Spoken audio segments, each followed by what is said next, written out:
Now you can take advantage of color theory with metallic paints. Hello fellow hunters of the blue, and welcome to my channel, and welcome to TMM, a series of videos to showcase the absolutely amazing new true metallic metal paints from Vallejo. Power swords are one of those details that can elevate your models to the next level, but people tend to paint them always in the same couple ways. The vast range of true metallic metal allows us to use color theory to enhance our power sword game. Go and check Vallejo's website in the description to see the amazing range of paints and tools like true metallic metal, the focus of today's video. And let's get cracking!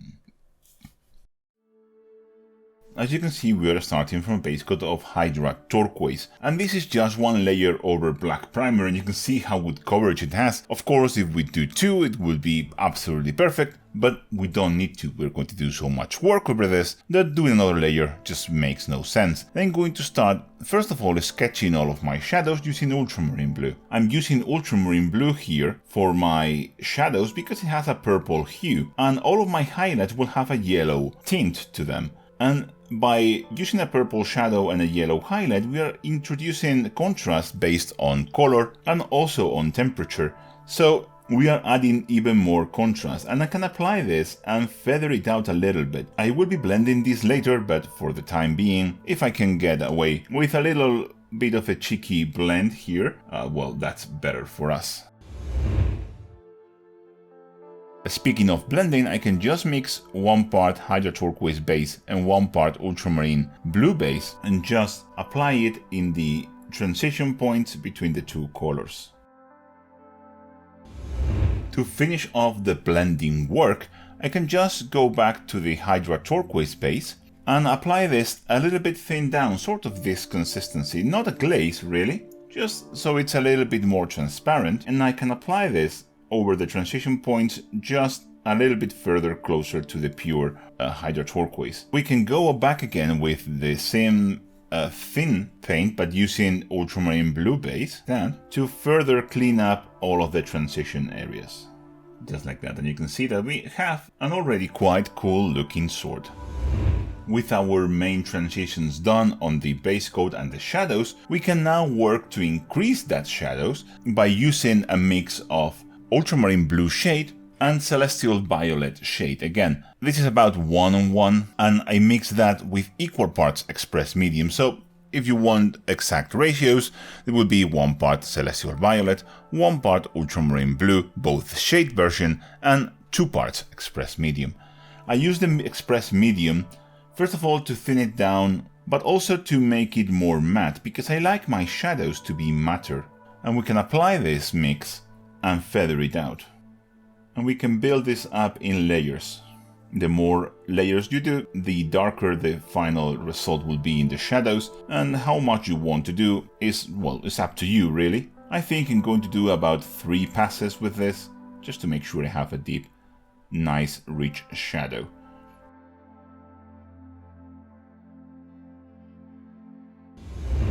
What I did for my highlights is make this mix.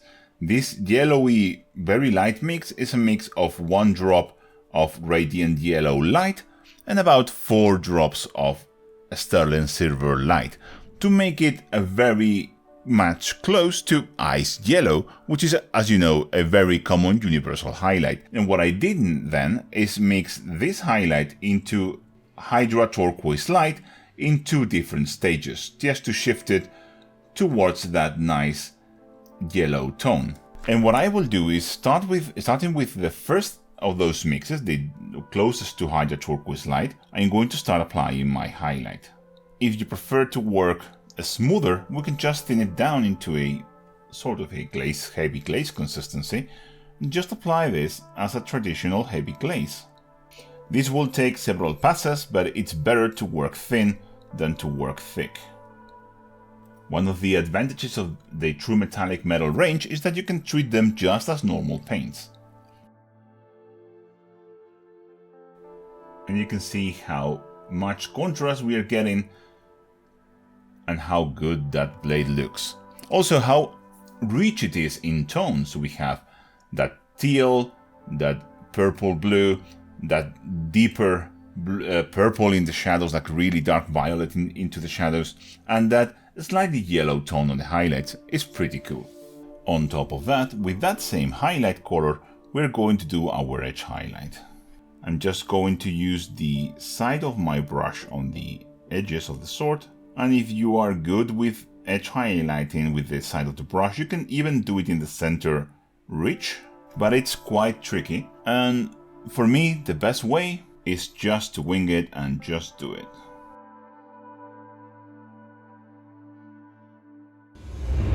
And now with the next highlight, I'm just going to emphasize the middle of the main highlights, just like that. This is going to be a very subtle shift. You're just going to make it a little bit more yellow and thus increasing the contrast based on color. You can skip this step really, but I quite like it because color theory is just super cool. And it's going to add a lot of richness in tones to the sword. For the final highlight, I'm going to use pure sterling silver light. This will be the classic white. I'm going to apply this just on the edges and just where the main highlight is.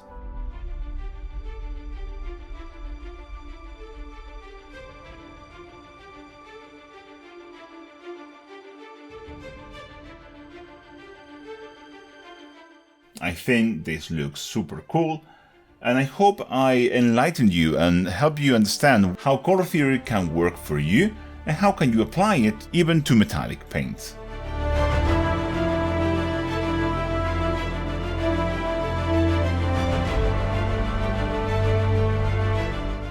By the way, eagle-eye viewers will remember this sword for the Zero Skill Power Sword tutorial, and at the time I couldn't tell you how these details were painted, the gold ones, but it's just imperial yellow from true metallic metal. We were testing those paints back in the day. Are you ready for some golden ladies in the series?